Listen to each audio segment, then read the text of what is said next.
I want to thank you all for being here.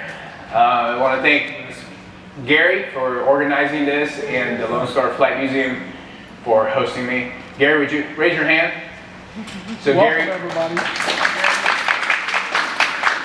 Gary runs a nonprofit for veterans called Honor Flight, and the goal of Honor Flight is to recognize our World War II, Korean, and Vietnam War vets.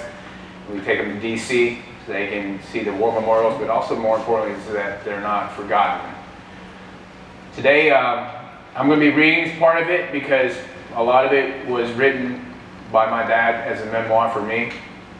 Because when I escaped, it was when I was 5 years old, and it was just as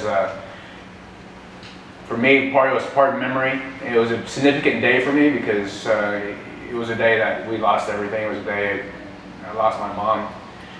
So I'll share part of my story, but most of it is going to be from my dad's memoir. I'm here because I wanted to share my story, but more importantly, I wanted to thank and pay tribute to our Vietnam War veterans. I wouldn't be here had it not been for our Vietnam War veterans and for this country. So I got a few more people coming in. Come on in. It may get a little emotional. I would just ask you to just hang tight because there's a good ending to the story. I'm going to share a lot that I've never shared before. I have friends that I've known for 25 years that are here, and they still don't know this part of my story, but I'm going to share it.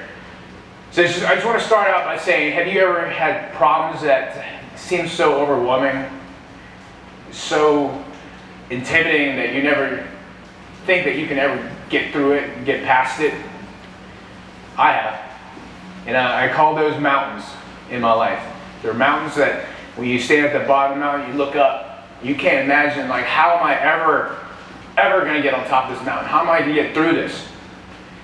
And as I tell you my story, I want you to try to figure out what those mountains are that I faced and how I overcame them. You know, there's been so many. You know, each time I've been consumed by fear, anxiety, intimidation, but I found a way to navigate each one and come out on top. And today I want to share how I did it.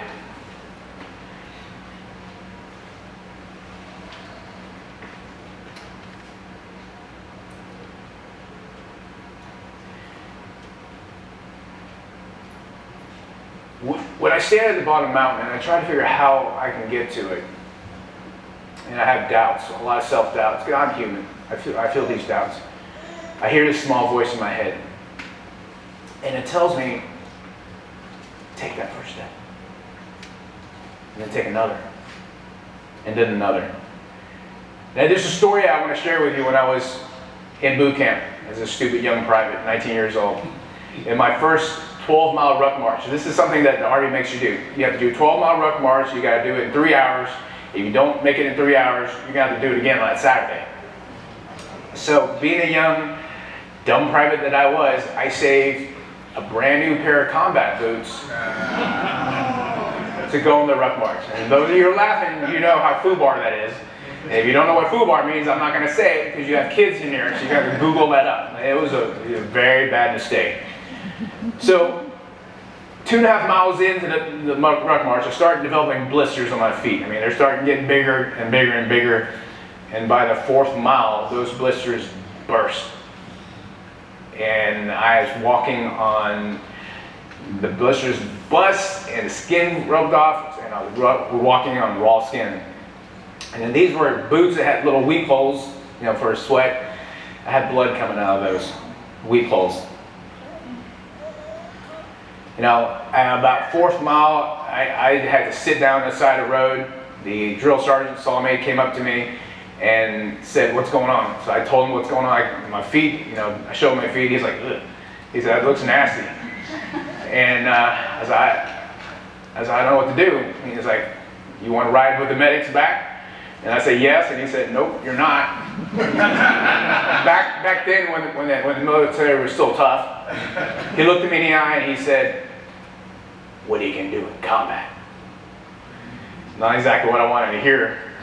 but it was exactly what I needed to hear. So I sucked it up, laced my boots back on, got up, and started heading down the road. It was painful, it was agonizing. Each step, it was 4th mile, I had 8 miles left to go. And each step was extremely painful. I had no skin on my feet. Blood was seeping out of my weep holes. And how I did it was I concentrated on small little victories. Going to that next rock that's down the street. I'm going to make it to there. I'm going to make it down to that tree that's down there. I'm going to make it across that hump, over that next hill, down the next hill, to the next tree. And I kept on doing it. Put one foot in front of the other. That was the day I found myself. My true self. When my body had given up. I passed the point where my body says, you're done. My mind was a lot stronger. It told me to keep on going. I've taken that lesson throughout my life, and I've used that, and I've carried on with different challenges that I've had in my life.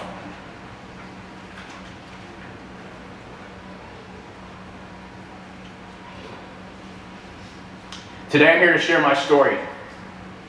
It's a story of gratitude for the Vietnam vets who went to the other side of the world to fight for our freedom against a communist regime, who came back, got spit on, and called horrible things. It's for the gratitude for this country, who opened up our arms up to me and my family in our darkest hour. It's a story of service, my service, to repay that debt that I owe to this country and to our vets. It's a story about the only country I love, this country. The only country I pledge allegiance to. I faced numerous mountains in my life's journey, and I stand at the bottom of each one looking up. I find myself still overwhelmed with fear, intimidation, and self-doubt. But I will fight like a fierce, raging savage to conquer each of those mountains. My name is Nick Tran, and I'm the refined savage. And this is my story. 50 years ago, April 30th. Today is April 26th. 4 days from now, it'll be 50 years. On April 30th. This is when my father and I escaped Vietnam, with literally the clothes on our backs as Saigon fell. And like I said, I remember it distinctly because it was the day I lost my mother, the day I lost my father lost his mother, and the day we lost our country and everything we worked for, you know. It was the middle of the night when my father came into my room. He woke me up and pulled me out of bed. He carried me downstairs in the basement where my nanny and my grandma were sitting waiting for us already. He kissed me on the head and quickly rushed outside where 2 military jeeps were waiting for him. He jumped in the jeeps and they took off in the middle of the night. As I sat there in that basement, I heard sounds of thunder and flashes of light. It was over the transom window that we had inside the basement. I broke free from my nanny's grip, and I ran on top of the table and I looked outside of the window to see what was going on. And in that horizon, I saw flashes of light and deep sounds of thunder. It sounded like deep drums. At 5 years old, I thought there was just a thunderstorm. You know, that's all I knew. I didn't know what it was. Of course, it wasn't a thunderstorm. It was the Viet Cong forces, the North Vietnamese forces that were on the outskirts of the city, getting ready, fighting, the heavy fighting as they're trying to take over Saigon. My father was a colonel in the South Vietnamese army, and he was a legend during his career. He was offered to go to the Command General Staff College here in the United States. This is something that the United States does with their allies. Since he was a senior officer and he had a pretty good reputation what he did during the fighting, he was invited to go to that college. He graduated, but during that time he also visited West Point.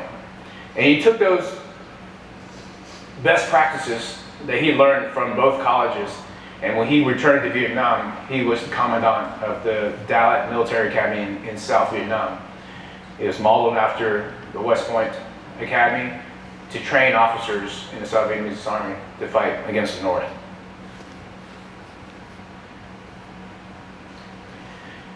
He totally changed the whole curriculum, the whole way the school was taught. He made people challenge the status quo.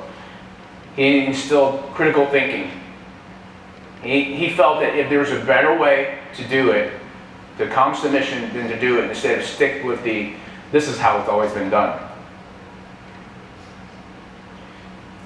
During the 3 years that he was the commandant, the candidates that graduated and became officers were some of the bravest in the Vietnam War.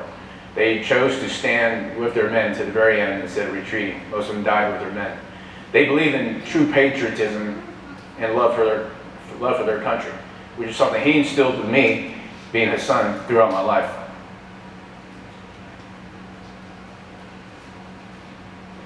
In the memoir he wrote for me, my father detailed the events of our escape. He had already resigned from the military that night. By then, 10 years he had been out in the military. He worked for Esso, which is part of Exxon in Vietnam. He was a senior executive for the oil and gas company. But on that night, April 29th, as Viet Cong forces were coming to our city, he received a call from General Van Lock, the 4-star general that was the last Joint Chiefs of Staff of the South Vietnamese Army. General Locke and my father were classmates at the academy. They served together. And when my father resigned his commission, General Van Lock was a colonel, so was my father. But now General Van Lock is a 4-star general. He called my dad because my dad had a reputation of being a great strategist during his time there. And I will quote what he said.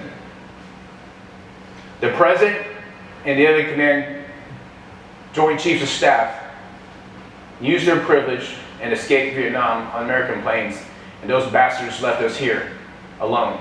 Now, I'm just here with a handful of officers, and I need your help. Without hesitation, my father said, I will help you. And that's when General Van Lock sent those 2 jeeps to our house. And they took my father to the presidential headquarters, where he and General Van Lock coordinated a counteroffensive against the invading forces. There are 20 divisions of North Vietnamese forces converging on the city, and they used what was left of two divisions of an airborne division and what was left of the Air Force to counter those 20 divisions of North Vietnamese and Viet Cong forces. They fought all night. They received heavy losses, but the reason they did that is to buy more time for people in Saigon to escape. Tens and thousands escaped during the 6 hours that they bought them. It was never in any history books. It will be, as I'm writing my book. It's titled The Road Savages. It's going to come out next year sometime. I think about that time because he sacrificed so much. He could have used his privilege, and we could have gotten out early. But he chose to stay and fight for people and what he believed was still his country. In the morning, my father came home. He took one of the jeeps, came home, rushed upstairs, got whatever he could, put it in a briefcase, our passports, some important documents, some gold bullion ounces, and he also grabbed a Colt 45 that he had received as a gift from an American officer he became friends with. And he went and grabbed me downstairs, and he tried to convince his mom, my grandmother, to go with us. She told him she was too old, this is her country, and she wasn't leaving. So he grabbed me, he jumped in a Jeep, and as he pulled away, I saw my dad looking in the mirror with tears streaming down his eyes, looking at his mother. That was the last time he saw her. My mother and father had separated a few years before that, and she had been in the side of the city that had already been captured. So I never saw her again. The airport had already been captured, so we couldn't make it out through the airport because my dad spent that time fighting and making sure that other people got out. So our only option was to go out to the coast and try to find one of the smallest, whatever was left, to get out by boat. And as we're heading out to the coast, My dad described in his memoir the streets were an apocalyptic nightmare. There were rubbles from the destruction of the fighting. There were bodies strewn out in the streets. Dogs were eating, tearing up entrails. Cars, vehicles were burning. And halfway there, we were probably 2 miles out from the coast. We couldn't make it by vehicle anymore. We had to get on by foot. And my dad told me, get on my back. He taught me how to hold on. I had to put my right arm underneath his right arm, and the other arm over his neck, so I can hang on while he has his right arm free so he can use his gun to defend us. And he would shield my eyes as we passed bodies that are on the road. And when we got to the coast, we linked up with General Van Locke and his team, which was 4 or 5 officers. And there was a small boat 200 meters out there in the ocean. It was a PT boat. So I don't know if you remember, for us older folks, remember there's a show called PT 109? It's a small river patrol boat made to patrol rivers during the war, but it was out in the ocean. Those boats are made for 18 people, but there were over 100 people when I boarded that boat. And as we're standing on the coast at the docks, a small little canoe boat with a motor, a man came there and said, "Hey, get on board. I'll ferry you out to the boat out there." So we all jumped on board, and all 7 of us jumped on board, and he took off to the PT boat. And as we got the PT boat, the guy in the small boat that ferried us there, he said, "Go on, get up there, get your kid up there. Everybody get up there. I'll hand your luggage to you." My dad, being the guy he was the last one to get on board. And as he gripped on that ladder and stepped foot on the ladder to get on the boat, as soon as his foot touched, the guy in the canoe boat took off. Turned around and took off with everything that we owned. He knew that people who were escaping at this time, in desperation, are going to bring the most valuable things that they own in their lives. So he took advantage of that, full advantage of that. So we got on the PT boat with literally just the clothes on our backs.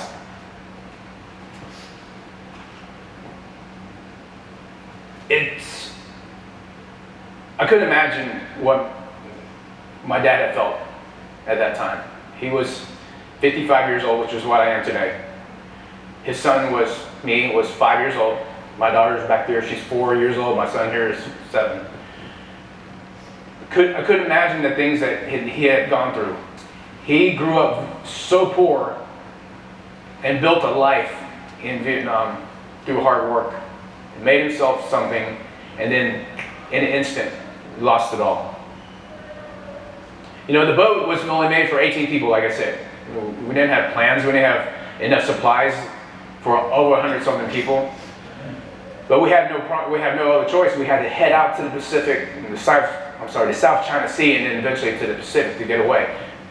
As we were running in the streets, mortars were coming down around us. Jets were flying over. People on the boat were nervous because they don't know if those were North Vietnamese jets or they're South Vietnamese jets. The young skipper on the boat was nervous. My dad put his arm around the skipper's shoulder and just smiled and said, "If that was North Vietnamese, we ought to be dead, so we're good to go. Let's just get out." You know, they say you can survive without food for 21 days. But you can't survive for water without 3 days. And for 3 days, you can't survive without water. So I remember at the night of the second day, we already ran out of water early in the first day. My lips were so chapped and bleeding and cracked. My lungs were burning. I just felt so much pain inside of me, not having water. I remember sitting with my back against the wall with my dad, looking out at the ocean and the moonlit sky, and seeing all this water.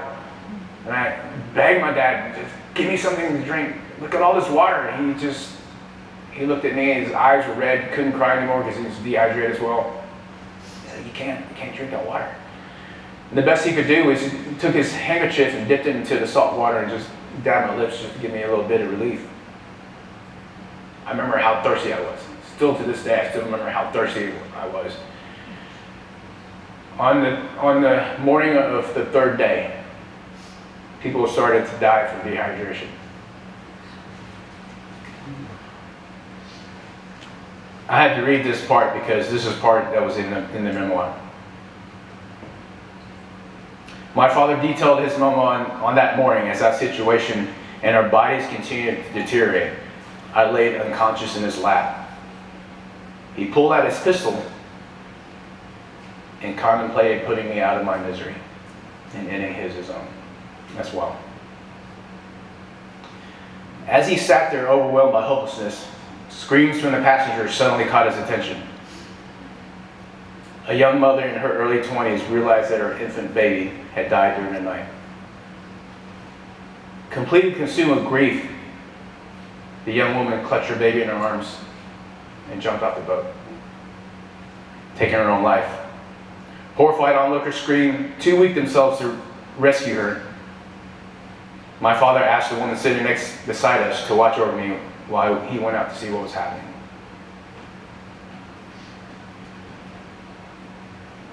Sometime shortly after that, I died. I didn't see darkness. I didn't feel any pain. What I saw was overwhelming light. Bright, bright light. But it didn't hurt my eyes. It was soft, warm light. What I felt was overwhelming, unconditional love.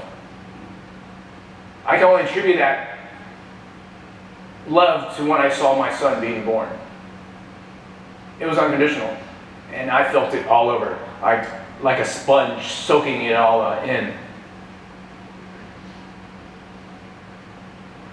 I saw a being of light.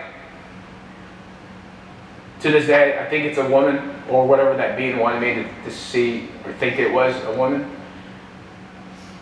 I just felt so much love during that moment. She told me that you have to go back. She talked to me, but not in words. She talked to me in thought. I knew what she was saying. There was no words spoken. She told me that you had to go back. And she told me that at 11 o'clock that morning you will be rescued. I couldn't tell time, but I understood what she meant. I told her I wanted to stay. I didn't want to leave. And she told me, you have to come back. That's the last thing I remember before I woke up. I felt exhausted, but I no longer felt pain. Before that, I experienced pain all over my body. My throat, my chest, they were all burning, my lips cracked. I felt tired, but all that pain was gone. When I suddenly woke up, the woman that my father had watched over me felt this overwhelming surge of relief. She thought, she was worried that I had died. She believed I was dead because I had no pulse and I wasn't breathing. And she screamed out to my dad to call him over because she didn't know if I was going to stop breathing again. And she wanted to have him by my side. And she thought I was getting delusional, that I was going to fade out again because I was mumbling about some imminent rescue that we were going to have. As my father came and knelt by my side, I grabbed his arm and pointed at his watch. This very watch.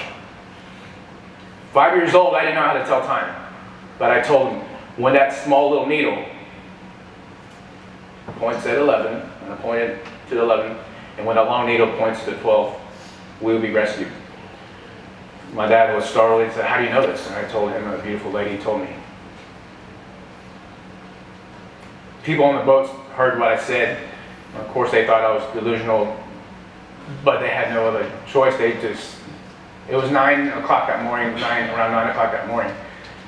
But based on hearing that, that just spread through the boat. And people didn't really believe it, but they had no other hope, so they just hung on that little bit of promise, hoping for a miracle.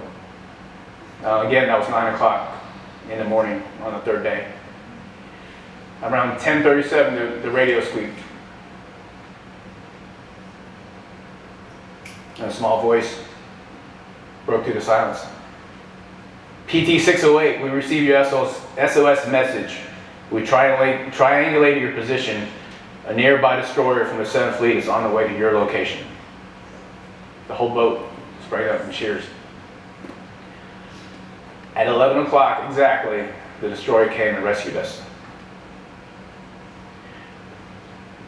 I don't know why I was given that gift. To this day, I still don't have the answer. You know, the pompous side of me thinks that maybe I was given that gift because I was destined to do something greater in life. Maybe to cure cancer, maybe to have the clairvoyance to help rescue children that have been kidnapped or missing. But none of that has transpired. I've also had 2 more visions that came true. I mean, they're not that significant, but I had 2 more premonitions later on in a few weeks about one of us going to, not staying in the refugee camp long, and flying to the United States, so not that significant. But again, I don't know why I was granted that gift, except for maybe just to come back to that time, to give the people their hope so no one else would take their own lives, or just to hang on for that just a little bit longer. And I'm thinking maybe that was just a one-time thing. I promise you, I've tried to bring that gift back, especially when it comes to have big mega millions lottery. And it hasn't worked yet. So it was, for me, I think it was a one-time thing. I will tell you that what I saw on the other side gave me the belief that this life is just temporary, that we are spiritual beings having a human experience. There's so much waiting for us on the other side, but that doesn't mean you get the easy way out. You have to face all the highest of the mountains in life and all the worst parts of mountain life. That's your price of admission to the other side. You don't get to check out. And I speak to this because I have a lot of friends who I served with that took their own lives. There is another life beyond this. And I'm not here to debate religion. I'm not here to try to change your mind or for you to believe what I say was true. I know what I experienced, and I'm at peace with that. I just hope that maybe you can find your peace and realize that there's so much better waiting for us on the other side. But you have to live this life the best you can. You know, returning back to my story, which is about conquering mountains. As you listen to the story, you'll hear the different challenges that I've had in my life that I attribute to as mountains. You know that boat that rescued us from the 7th Fleet, the destroyer? That was my first experience with the American military. And needless to say, it left a very good impression on me. They took us to Guam, where we lived in that refugee camp, until we were granted political asylum to come to the United States. You know, we chose to come here to Houston instead of California like a lot of Vietnamese boat people. My dad had worked for Esso, and he had hoped that he would come here to be able to get a job with Exxon. But unfortunately, there was no position for him at his level. After months of unsuccessful job searches, he found that all the employers that he applied for said he was overqualified. And we were running out of money and options. So my dad accepted a job as assistant store manager in a stop and go. Sweet floors there.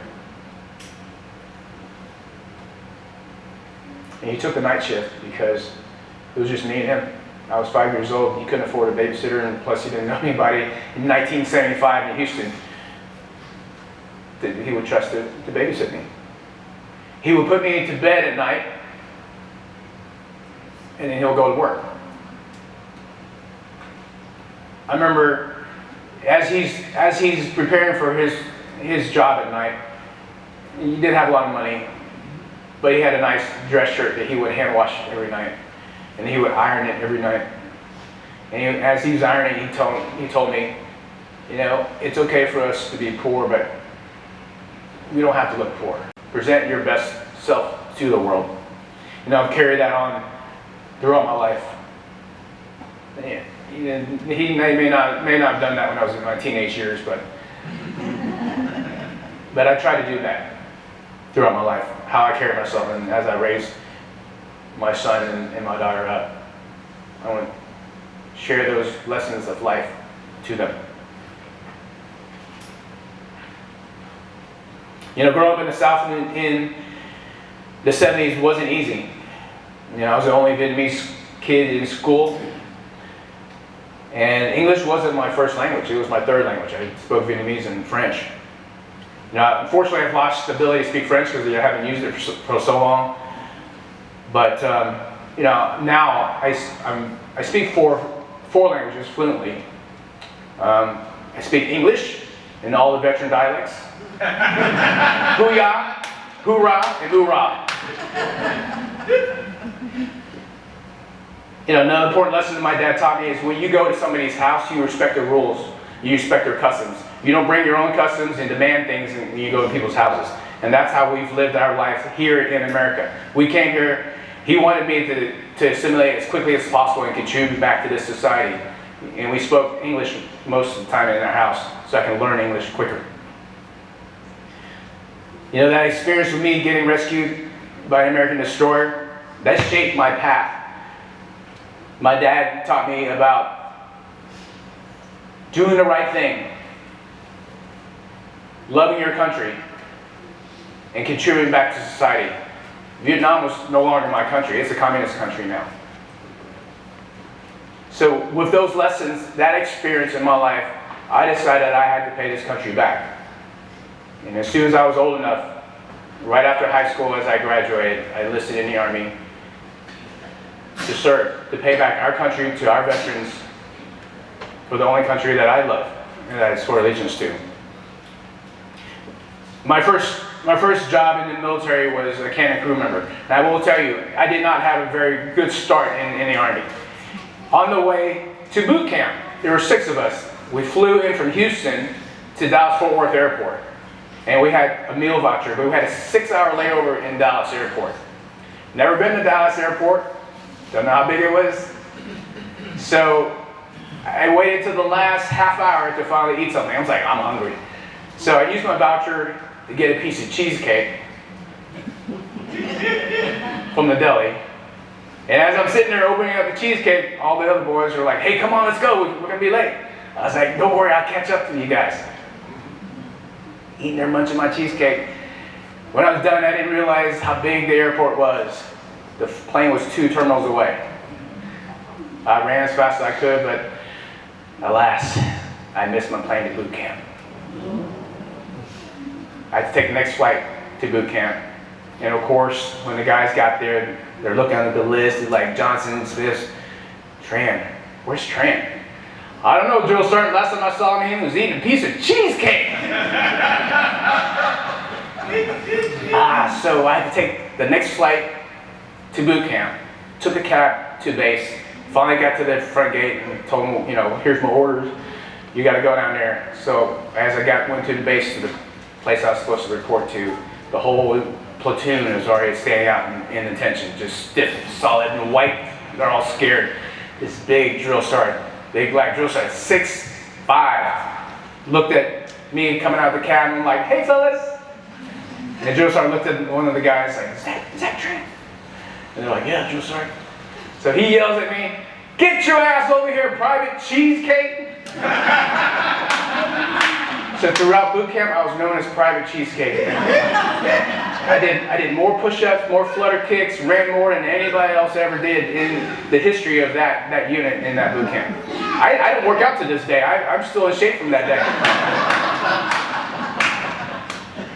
day. My first duty station after I graduated boot camp, my first duty station was Fort Bragg, North Carolina. I was in an artillery regiment. North Carolina is my first home away from home. And I'll never call that place anything else but Fort Bragg. So we trained there. It was 1989, and we're in the middle of the Cold War. So we had trained to potentially fight the Russians in Eastern Europe. in the force, chemical warfare and all that.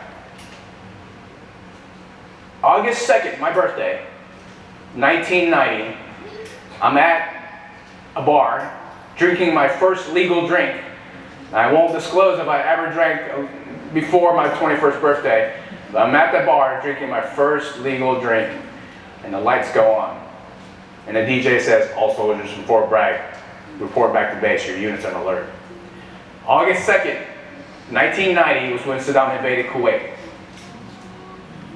We got back to base, all our sergeants were back on base, and they're saying, we're preparing to go to war. We're going to go. We were a rapid deployment force. We weren't top tier, but we were still a rapid deployment force. During the next 3 weeks, we had prepared to go and fight in the desert, which we never had trained before. We didn't know what to expect. Iraq had just fought Iran in the war for 8 years, and they defeated Iran. Iraq had one of the largest armies in the Middle East. They had a 1 million-man army. We didn't expect it was going to be an easy fight. We expected heavy casualties. 3 weeks later, we had already had our bags packed and ready to go.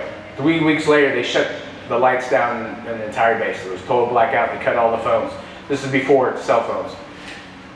We deployed from Fort Bragg to Pope Air Force Base on buses in the night. We got on the plane and we headed out to Saudi Arabia to war. Once we got to Saudi Arabia, we headed out to the border of Saudi Arabia and Iraq, deep into the Saudi Arabian desert.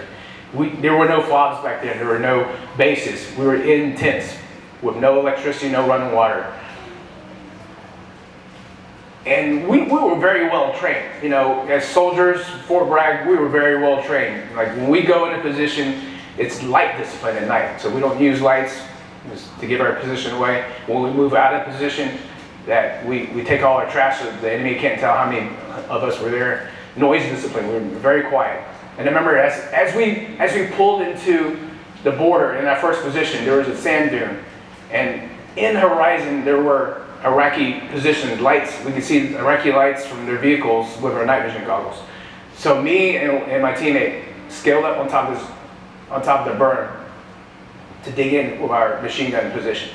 And we're up on the berm, no lights, quiet as we can, just barely half the moon, and we're digging in because the ground was not just sand, it was rocky, so we had to get axe pick and dig in with our M60.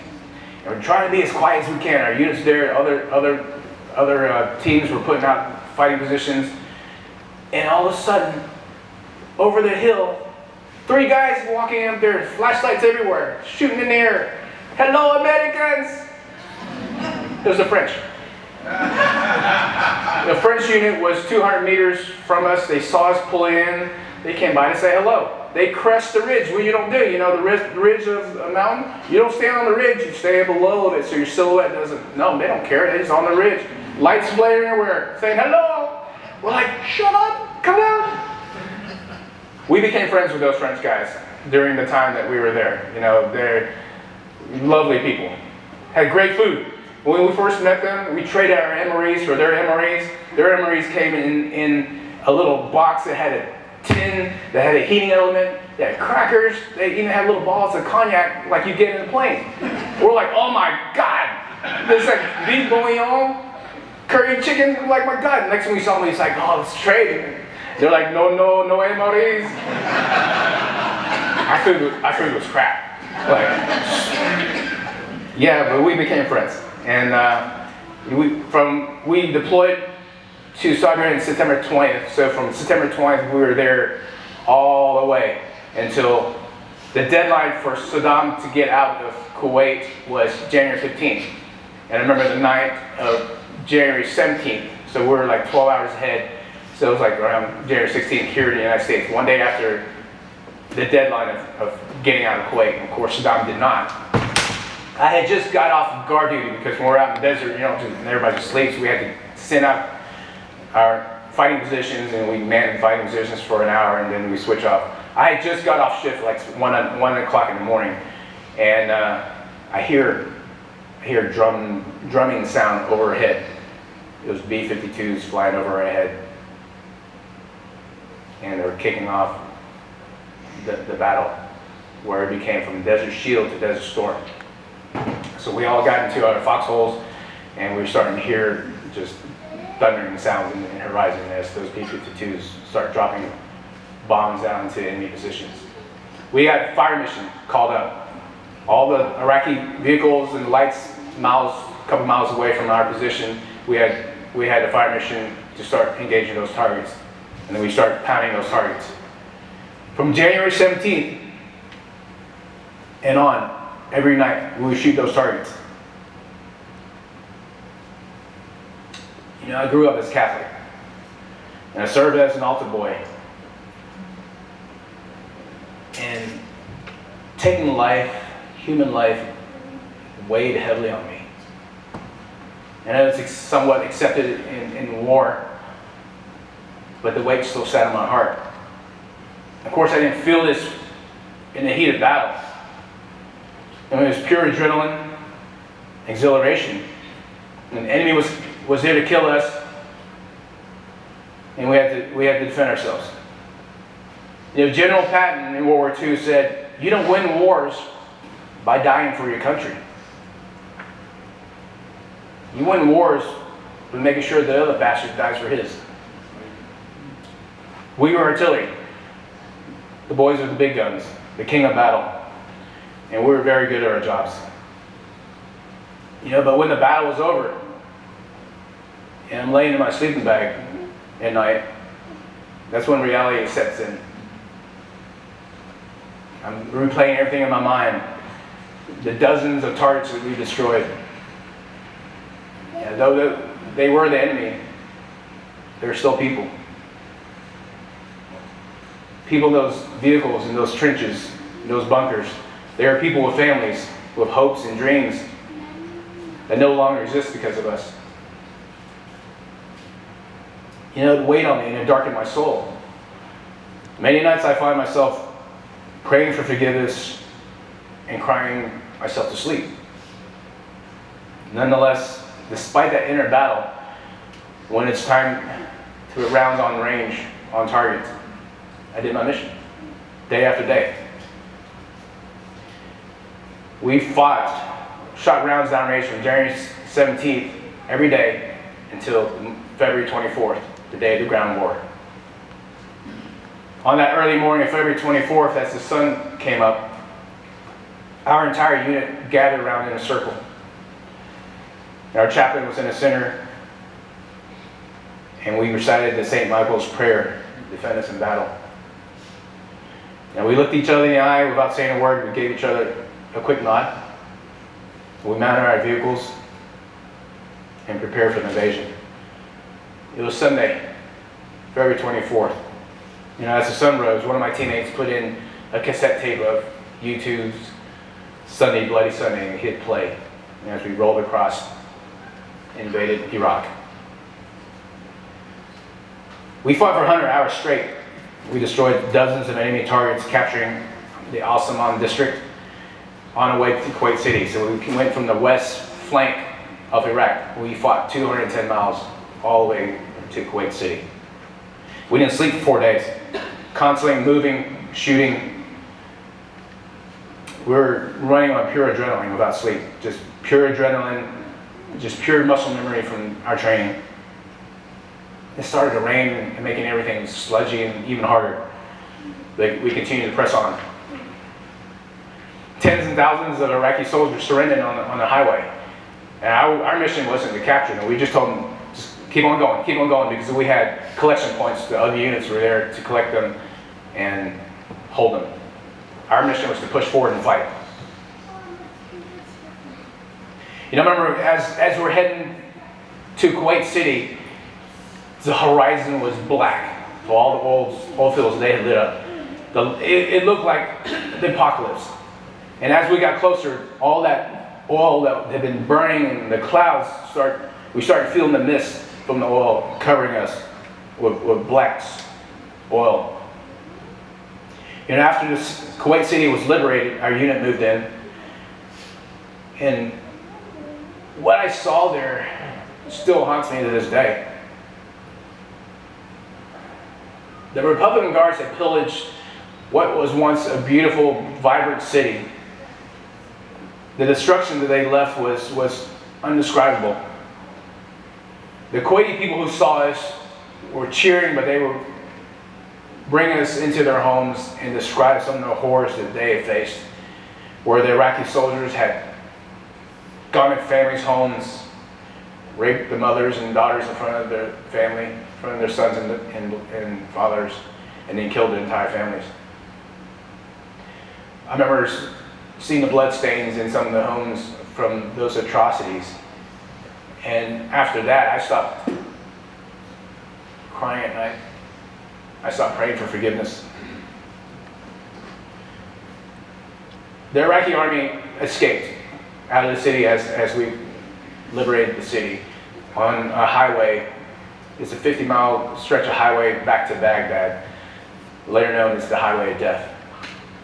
Thousands of vehicles, Iraqi vehicles, made their way on that highway, and coalition planes, jets, aircraft destroyed thousands of those vehicles. Our unit also contributed to that highway of death. We had fought 210 miles to Kuwait City, and we started heading towards Baghdad. 80 miles shy of Baghdad, they told us to stop. It was a ceasefire. Saddam had given up. And the war was over. I returned to Fort Bragg, finished the rest of my enlistment. I had another year left, finished the rest of my enlistment. And then I got out on way to discharge. I got out, went home to Houston, and started college. Used my GI Bill to pay for my own way to college. I went to Houston Community College because my parents were still struggling at that time during the Depression of the late or early 90s. So, I stayed with them for about 6 months and went to Houston Community College. The idea was to, knock out my basic courses and then later transfer to University of Houston. My dad was so strict. Part of the reason I joined the military is to pay back this country, but the other part was my dad was too strict. I had to join the military. I was 21 years old. I had just gotten out of the Army, fought in a war, and I came home, and my dad's like, "Your curfew is 9 o'clock." So I had to get my own place. I had to get my own place. I love you, Dad. I can't live with you. After getting out of the Army, I got my own place. Went to college. I had 3 jobs. I worked at leasing an apartments. I worked as a personal trainer, and then also waited tables to pay for my apartment. And I went to school. I knocked out about 51 hours. And then I was just after 2 years, I was getting burnt out. I was like, man, this sucks. 3 jobs and full-time school was really hard. I found a job working in corporate America that made a lot more than those 3 jobs. And I started working and dropped out of college. And, I said I was just going to be back after a year. Just to make a little money. That 1 year turned to 2 years, 7 years. And I never went back to college. For me, that was a mountain that was just too intimidating to try to knock out. Back then, you didn't have online courses. You had to go 2 semesters, and it took all your time. And I was working a full-time job. So I never finished. I had a pretty good career in HR, worked downtown, been out in the military for 12 years. And I was in the Marathon Oil Building downtown on the 70th floor. Until 2001. And everybody in that break room went to the break room on the TV, and we saw those planes hit those towers. I saw people jumping out of those towers to escape that burning that was in there. I heard a story about a single mom who dropped her kid off to go to work. And she held a stranger's hand as she jumped out of that tower. And her last moment of dignity, she tried to cover up her dress as she's falling. That enraged me, because those were my people, this was our country, and we were getting attacked. I had to serve again. I was I was working at a job making close to 6 figures, but I had to serve again. It was 2001, and I wanted to enlist right then and there, but I couldn't because my dad was getting old. He was 78 years old. He was getting old and frail, and I did not want to lose that time with him. I wanted to spend that time with him. When he passed in 2004, my world shattered. You know, we escaped Vietnam together. He was my mom and my dad. So when I lost my dad, it was like losing both parents at the same time. And I felt like an orphan. I felt this twisted feeling of helplessness that I could not get over. But after I spent a few months to grieve, but right after those 2 months, I enlisted to get back into the fight. I wanted to be in the tip of the spear to go fight with those bastards that did this to our country. I was still in Texas. The closest unit, Special Operations Unit, was in Jackson, Mississippi. It was 20th Special Forces Group. I wanted to try to get my Green Beret. So every month I would go there and try out in their Special Operations preparation course to get my Green Beret. I would come home during the weekends because I was in the National Guard. I would come home every weekend limping because my knees had swelled up. Eventually, I never did make it, never got my Green Beret. I just didn't have what it took. You know, my mindset was, you know, I thought I was still that 21-year-old kid from Fort Bragg who was a PT stud, you know, but at 35 years old, my mind, even though it still wanted there in my body, it just didn't cooperate. So I never got my Green Beret.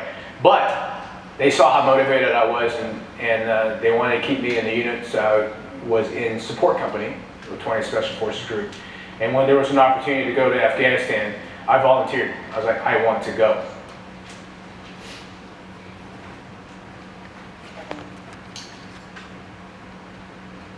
I volunteered for every mission because, of course, this is something I want to do to pay back this country, but there was another darker side to me volunteering. I was still dealing with that pain of losing my dad, that I wanted to go away. I wouldn't have killed myself or anything like that, but I wanted that good death. So that's why I volunteered for every mission we had whenever we went to Afghanistan. I volunteered to resupply our ODA units throughout Afghanistan. I volunteered as a turret gunner on all these combat missions, even through the Hindu Kush, which some known as Ambush Alley. It's between Afghanistan and Pakistan. The mountains are very treacherous, where there's a road that goes around the mountain, and it's a 200-300 foot drop on one side, and the other side is almost straight up, and the Taliban would always be on top, ambushing, because there's no way to get off the road. I volunteered for all those missions. I mean, there were men, grown men who've been through that, and when it was time to go to mission, they're like, I can't, I just can't. And I was like, I'll go. Not because I was brave, but I really did want that good death. I made it through the entire deployment, unscathed. You know, one thing about me that people didn't know, I never shot a gun before in my life until boot camp. I sucked at running. I never could run. All the drill sergeants thought I was a lazy bastard because I always fell out of runs. I never did team sports, so I never had that endurance. So they thought I was a bad soldier until the day we qualified for marksmanship, for shooting. I never shot a gun before, so I had no bad habits. And right off the bat, I was an excellent shooter. And the drill sergeant's like, where'd you learn to shoot? I was like, you did, you taught me. So I built this reputation of being a shooter in the unit. And like every time there was a mission to go out, they always asked for me because I was one of the top shooters. It was just something that came naturally to me. So I made it through Afghanistan pretty much unscathed until the last month of our deployment. We were going out through a market square with our German counterparts. And normally, the way it works in Afghanistan, the Taliban would pay Afghans money to kill a U.S. soldier or any of our allies. The average per capita in Afghanistan is $487 a year. If someone would kill one of us, they would get a bounty of $2,000. It's 4 times what the per capita was. So Afghans would not hurt themselves, they would kill so they can get the money for them and their family. But as that day, as we're going through this market square, it was 3 Pakistani terrorists that had defected into the border and waited for us in that ambush. The Afghans wouldn't hurt their own people, so we didn't expect this to happen. And as we drove through that market square, there was a guy sitting in a white Toyota Corolla, and he detonated what we call a vehicle borne on, improvised explosive device. I was in the 3rd vehicle. There were 2 vehicles ahead. Most of the front 2 got most of the shrapnel. I got hit with the blast wave. It didn't knock me out. It definitely dazed me. But for the most part, we were all right. I mean, we had that warfighter mindset. We're going to carry on. I didn't know anything about TBI at that time. You know, I had my head was bouncing, my ears were hurting, but we kept on pushing on. In that explosion, it killed 2 kids in the market square. 2 toddlers, my son's age. And another one was severely injured, and we grabbed that boy, we took him back to base and tried to save his life, but he also died. I can't tell you the guilt I felt from that, because that was meant for us, not those kids. And I felt that helplessness of not being able to do anything and not having that medical knowledge to save their lives. So after that deployment, as I got home, I requested to be retrained as a combat medic because I wanted to have the knowledge to save people's lives in war. So I retrained, became a combat medic, and then as soon as I graduated medical school, I redeployed. I volunteered to go to Iraq and try to do some good over there. It was my way of perhaps atoning for my own sins, for the lives that I took, for the things that I've done in previous wars, to put balance back into the universe and maybe in my own life. I went to Iraq thinking that I was going to save people's lives as a combat medic, but my reputation as a shooter preceded me. So I was selected to be the brigade commander's team leader for his personal security detail. So I trained our team how to shoot and how to defend our colonel. And every mission that was on, I was on the mission because not only I was a medic, I was the top shooter. We did 88 combat missions in Iraq, even through the most dangerous highway, according to Wikipedia, which is Route Irish, which is the highway that runs to Iraq. We got ambushed there. We were armored vehicles, so it wasn't really a big deal. That deployment was pretty much, nothing really came out of that except 2 soldiers during that deployment committed suicide. One was a 19-year-old girl, and another was a 21-year-old boy. As a senior medic, I had to deal with the aftermath of that. The boy, the 21-year-old boy, deployed to Iraq with his father, who was in the same unit. So we had to escort him with his son's belongings back to the airport to go home. And it was a tough ride for all of us. You expect a lot of stuff to happen in war, and I've seen some horrific stuff in war that no one should ever have to see. Losing 2 soldiers to suicide was not something I expected. I was not mentally prepared for that. I finished that deployment. I went back home, and I had another 5 years left of my enlistment contract. I finished that out. Was honorably discharged, and then I started my career in back in the civilian sector. Started in manufacturing. That's when I met my wife, Valerie. And then got in oil and gas. I spent 12 years in oil and gas. I had a lot of suppressed, unresolved issues. And the horrors that I faced from war, the things that I've done, Even from my escape from Vietnam, losing my dad, I had suppressed it like a good soldier should have. You know, we're Spartans, we're hard, we're war fighters. We don't talk about that stuff. It manifests differently for everybody. Some soldiers jump, some soldiers get injury. I don't. I have this weird thing, very eerie. I'm very calm under fire. I remember when we're on missions in Afghanistan, and I'm on the top of the turret gunner. I'm the only one that is exposed. And as we go through villages and stuff, the hair on my neck would stand up because I'm expecting that damn explosion for that ambush. It's kind of like, it's like that Jack in the Box. You're cranking that crank and just waiting for that dumb clown to jump up and scare you. But once that explosion happens, and the fighting, and you know, they usually kick off an ambush with an explosion, then gunfire. Once I hear gunfire, I'm calm because I know I'm alive. That I'm still alive. That explosion didn't kill me, and I'm calm because I know me and my boys were a lot better shots than the enemy. I'm not saying I'm heroic or anything like that. It's just weird. I'm calm in the fire. A lot of noises don't bother me. But the unresolved issues that I had was I was very quick to anger. Coming home from Afghanistan, I found myself road rage, and I just realized this is not me. This is not right. This is not normal. So the VA's remedy was to give me a pill.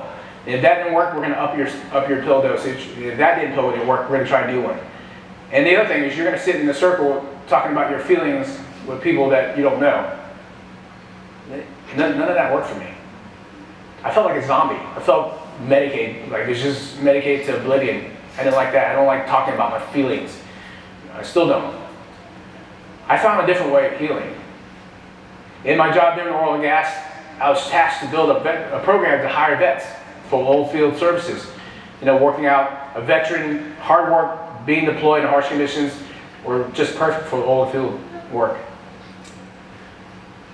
But I found very quickly that there are a lot of unresolved issues for other vets who are trying to transition. So I evolved that program and made it and turned it into something to help veterans get back on their feet, to reintegrate in society, to make them more competitive against their civilian counterparts, to help veterans heal from PTSD, to get homeless vets homes, to recognize our senior vets so they don't feel like they've been abandoned, supporting organizations like Honor Flight.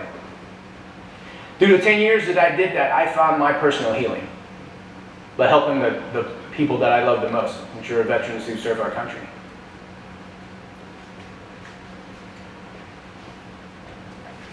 That program helped Schlumberger, which is who I work for, win the military employer designation 8 years in a row. And if you're a company who says you're military friendly, winning that award is like winning the Oscars for actors. Because 5,500 employers applied for that award and only 200 get selected each year. We won it for 8 years in a row. And on the last year before I left in 2024, we became the #1 military friendly employer in the United States. It was something I'm very proud of. I've hired thousands of vets, maybe saved a few vets' lives, got some off the streets. And on August 2nd, 2024, I was laid off from that job. I'm at the bottom of the mountain again. I'm not at the top of it. I'm at the bottom of this mountain. My wife and I put our life savings together, and we invested into our own business, a chiropractic clinic. You know, we're still struggling to get out of the red, but we're going to make it. You know, all these things that I wanted to do this. I did finish my degree. That was another mountain that I was able to conquer. While working at Schlumberger, I finished my undergrad. I figured how to do it. I worked full day work, and I would stay in the office until about 7:30, knock out my classes online, and then I would go in Saturdays to knock it out. So I finally conquered that mountain. And like one of the things I tell people, once you conquer the mountain, don't just sit there and relish on it. Look in the horizon, see the other mountains, start making your way down, and try to tackle the next one. So after I got my undergrad, I decided well, there's this place called Harvard Business School. Let's just try. So I sent my application there, sent my essay, talked about what I would do if I had a Harvard degree, how would I would use it. And in those colleges, what they're looking for is not so you can use your degree to boost your own status, to make yourself wealthy. It's how will you use that to better humanity, to save. And because I wrote that essay, things I've done in my life, I was accepted. So there I had to go again, doing a full-time job, having children, and then finishing Harvard Business School the hard way. Wish I'd done all this stuff before I had kids, but I like to do things the hard way. I'm probably the smartest dumb person you've ever met. You know, I'll conclude by saying this. My father fought against communism. It's taken so much from us. It took so much from him, his family, everything he worked for. We escaped from a country that embraced communism after the fall of Saigon. I was born in war. I've seen war and I've fought in war. I've done tremendous things in war. So all I would say is conquer your mountains. Take that first step. Take another. Because a journey of 1,000 miles begins with a single step. And once you reach on top of the mountain, don't stay up there. Don't get too comfortable. Make yourself down and head towards the next one and conquer that. I'm Nick Tran, and I thank you for being here and listening to my story. God bless America. Amen.